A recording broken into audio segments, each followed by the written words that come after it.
Hello hi ସାଙ୍ଗମାନେ ନମସ୍ତେ good morning କେନ୍ତା ଅଛନ୍ ଆପଣମାନେ ଭାବୁଛେଁ ଆପଣମାନେ ଭଲରେ ଥିବେ ଆମେ ବି ସମସ୍ତେ ଭଲରେ ଅଛୁଁ। ଦେଖୁନ୍ ଇଟା ସକାଳୁ ସକାଳୁ ଲାଲି ଚାଏ ବସେଇ ଦେଇଥିଲି, ଗୋଟେ ପାଲେ କ୍ଷୀର ବସେଇ ଦେଇଥିଲି, ଗୋଟେ ପାଲେ କ୍ଷୀର ଫୁଟେଇ ଦେଇଥିଲି। ଆଜି ଗାଧିକିରି ଆସିଲି ଆଉ ଚାଏ ବନାଲି, ତାପରେ ଏଇଟା ମହାପ୍ରଭୁ ପୂଜା କରିଦେଲି ସିଆଡ଼େ ବସେଇ ଦେଇକିରି। ଦେଖୁଁ ଆଜି କାଇଁ କାଇଁ ଭିଡ଼ିଓ ଛାଡ଼ିଛି, ଆପଣମାନେ ମୂଳରୁ ଲାଷ୍ଟ ତକ୍ ଦେଖିବେ, ପୁରା ଭିଡ଼ିଓ ଦେଖିବେ। ତାପରେ ଏଇଟା ମୁଇଁ ଆସିକିରି ପୂଜା କରିଥିଲି, ଚାଏ ବସେଇ ଦେଇକିରି ଇଆଡ଼େ ପୂଜା ଟିକେ କରିଦେଲି। ଆଉ ଫେର୍ ଥରେ ଆସିଥିଲି ମନ୍ତ୍ର ଯନ୍ତ୍ର ଟିକେ ପଢ଼ବାର୍ ଲାଗି। ତାପରେ ସାଇଲି ପୂଜା କରି ଇଟା ବସାଲି ଚକୁଳି ପାପା। ଦେଖୁନ୍ ଇଟା ଚକୁଳି ବନେଇ ଦେଇକିରି ଆର୍ କାଣା କାଣା କରିଛେଁ ଆପଣମାନଙ୍କୁ ଦେଖାମି। ଆଉ 2025 ତ ଗଲା, 2026 ଆସ୍ବା। ଆଉ ଦିନା ଦୁ ଗଲେ ତାପରେ ଆପଣମାନେ କେନ୍ କେନ୍କେ ବୁଲିଯିବେ, କାଣା କରିବେ କମେଣ୍ଟ କହିବେ। ଆମେ କେନ୍କେ ବୁଲି ଯିମୁ ଆପଣମାନଙ୍କୁ ଦେଖାମି। ଦେଖୁନ୍ ଇଟା ଡାଲି ବସେଇ ଦେଲି, ଛତି ହେଟା ରଖିଦେଇଥିଲି। ଆଉ ଇଟା ଚକୁଳି କମ୍ ପିଠଉ ଥିଲା, ଆଉ ଚୂଡ଼ା ଉପମା ଟିକେ ବନେଇଦେଲି। ଇଟା କପଡ଼ା ମାନେ ଇଟା କରବାର୍ ଲାଗି ମେସିନ୍ରେ ପକାବାର୍ ଲାଗି ବାହାର କରିଦେଇଥିଲି ସଫା କରବାର୍ ଲାଗି।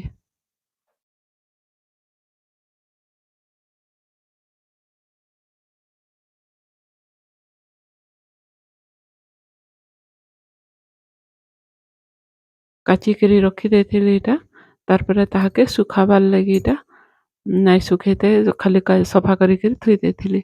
ଇଟା ଶୁଖାବାର୍ ଲାଗି ଦେଇଦେମି, ଆଉ ବାକି କାମ ସିଆଡ଼େ କର୍ମି।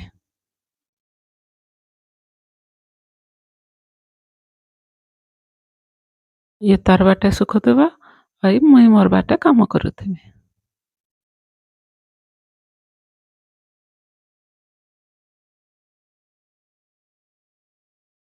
ଟିକେ ଝାରି ଝାରି ଦେବେ ବୋଲେ ଠିକ୍ ସେ ଶୁଖ୍ସି, ଆଉ ମୁଡ଼ା ମୁଡ଼ି କରି ଦେଇଦେବେ ବୋଲେ ଭଲ୍ ନାଇଁ ହୁଏ। ଟିକେ ମୋଟା ଜାଗା ମାନେ ଉଲ ଲାଗୁଥିସି, ଆଉ ଝାରି ଝାରିକେ ଦେଇଦେଲେ ଭଲ୍ସେ ତାର୍ ଶୁଖି ପାର୍ସି। ତାପରେ ତାହାକେ ଚାପି ଚୁପା କରି ଖାପିଦେଲି। ଥା ତୋର୍ ବାଟେ ତୁଇ ଶୁଖୁଥା, ମୁଇଁ ଚାଲ୍ଲି ମୋର୍ କାମର୍ ଲାଗି।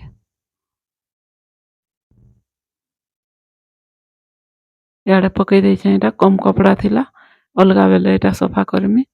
ଅଗୁଡ଼ା ତ ଯେନ୍ ରହିଥିଲା, ଉପର ବେଲା ସଫା କରିମି। ସକାଳ ବେଲା ସଫା କଲା ବେଲ୍କେ ପୁରା ପାନି ମାନେ ଚେଁ କରିଛେ, କୋତରା ଲାଗୁଛେ। ଆଉ ଇଆଡ଼େ କାମ ବି ରହିଯାଉଛେ। ଏତାକେ ପକେଇ ଦେଇଥିଲେ ଉପର ବେଲା ଆଥର କାଚ୍ମି। ସକାଳୁ କାଚୁଥିଲି, ସକାଳୁ କାଚ୍ଲେ ଡେରି ହେଇଯାଉଥିଲା ବେଲେ ଉପର ବେଲା କାଚ୍ମି ବେଲେ ଏଟା ବାକି କପଡ଼ା ମାନେ ପକେଇଦେଲି। ଯାହା ଦିନ ଯାକ ପାଲ୍ଟିଲାଟା ପକେଇ ଦେଇଥିମି ସେଥି। ତାପରେ ଇଟା ଆମର୍ ମାତାଶ୍ରୀ ଚାଲ୍ଲେ ଡାଲି ବାହାର କରୁଛନ୍। ଇଟା ଦଲି ଦେଲେ ସେଟା ଇଟା କରୁଥିଲେ ଗୁଡ଼ଉଥିଲେ, ତାପରେ ଦଲିକିରି ଇଟା କାନ୍ଦଲ ମୁଗ ରଖିଛନ୍। ତାପରେ ଏଇଟା ମୁଇଁ ଇନେ ରାନ୍ଧୁଛେଁ ଡାଲି, ମୁଗ ଡାଲି ବସେଇଛେଁ।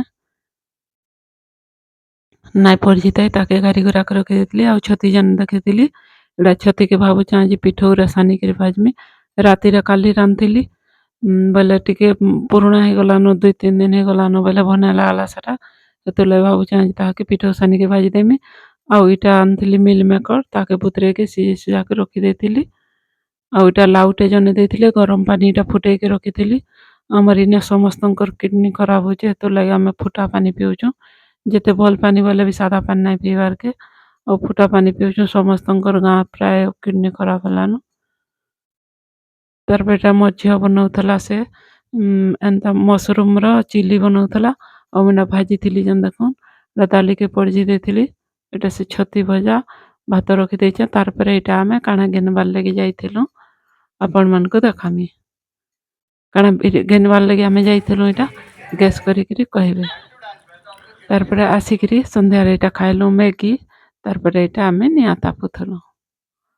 ମା, ବାପା ଆଉ ମୁଇଁ ନିଆଁ ତାପୁଥିଲୁଁ 3 ଜଣ। ଡଗି ଆମର୍ ଆସିଥିଲା ଇଟା ଡିଷ୍ଟର୍ବ କରବାର୍ ଲାଗି। ଦେଖୁନ୍ ନିଆଁ ପୁରା ଶୀତ ଦିନେ ନିଆଁ ତାପ୍ବେ ବୋଲେ ପୁରା ମସ୍ତ୍ ଲାଗ୍ବା। ଗରମ୍ ଗରମ୍ ବସିକି ନିଆଁ ତାପୁଥିବେ। ତାର୍ ପରେ ନେକ୍ସଟ୍ ଡେ ସକାଲୁ ଗୁଡ୍ ମର୍ଣ୍ଣିଂ ଫ୍ରେଣ୍ଡସ୍। ସକାଳର ପରିବେଶଟା ବହୁତ ସୁନ୍ଦର ଲାଗୁଛେ, ପୁରା କୁହୁଡ଼ି ହେଇକିରି ସବୁଆଡ଼େ ବଢ଼ିଆ ଲାଗୁଛେ। ହେଲେ ଶୀତ ଜୋରସୋର ହଉଛେ। ବାହାରକେ ବାହାରିଲେ ବୋଇଲେ ଭାସିଗଲେ। ଏଇଟା କ୍ଷୀର ଟିକେ ଥିଲା, ତାକେ ଏଇଟା ଗୋଟେ ଫାଲେ ଚାହା ବସେଇଦେମି ଯେନ୍ ଗଞ୍ଜରେ ଫୁଟେଇଥିଲି, ଆଉ ଗୋଟେ ଫାଲେ କ୍ଷୀରକେ ଫୁଟଉଥିଲି। ତାରପରେ ଏଇଟା ମୁଇଁ ଆଜି ଡ୍ୟୁଟି ଯିବାର ଥିଲା ବୋଲେ ରନ୍ଧା ଷ୍ଟାର୍ଟ କରିଦେଇଥିଲି। ଆଲୁ ଭର୍ତ୍ତା ଆଉ ଏଇଟା ଭାତ ବସିଛେ, ଆଉ ଏଇଟା ବଡ଼ି ଛାନିକି ରଖିଛେଁ। ତାରପରେ ହେବା ଚିଙ୍ଗୁଡ଼ି। ଡ୍ୟୁଟି ଯିବାର ହେଲା ସକାଳୁ ସକାଳୁ ବଢ଼େପୁର କରି ଦେଇଥିଲି ନ। ଖାଇଲା ବେଲକେ ସବୁ ଚାପଟ। 2-2:30 ବଜେ ଖାନା ସକାଳୁ ବଢ଼େପୁର ରନ୍ଧା ସରିଗଲା। ଏଇଟା ହେଇଥିଲା ଚିଙ୍ଗୁଡ଼ି। ତାରପରେ ଏଇଟା ମା ରାନ୍ଧୁଥିଲେ ଶାଗ। ତାରପରେ ଏଇଟା ପରିବା ଅନା ହେଇଥିଲା, ପରିବାକେ ଏଇଟା ରଖିଦେଲି।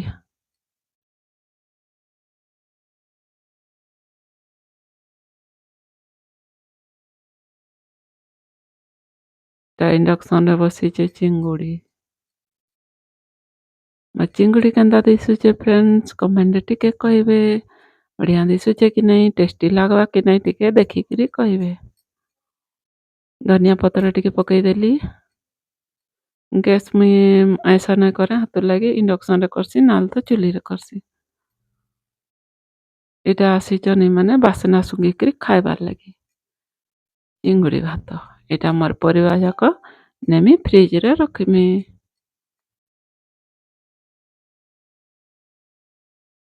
ସବୁକେ ଧୋଇକିରି ରଖିଦେଇଥିଲି, ପାନି ପୁନା ନିଜରିକି ଟିକେ ଶୁଖିଲା ବାଗି ଯେନ୍ତା ହେଇଗଲା, ତାହାକେ ଆନିଛେ ଏଇଟା ଭିତରେ ଭର୍ତ୍ତିବାର ଲାଗି। ଯେତେ ପରିବା ହେଲେ 2 ବେଲ ରନ୍ଧା ବୋଇଲେ ସରି ଯାଉଛି। ତାରପରେ ଏଇଟା ମୁଇଁ ବାହାରିଲି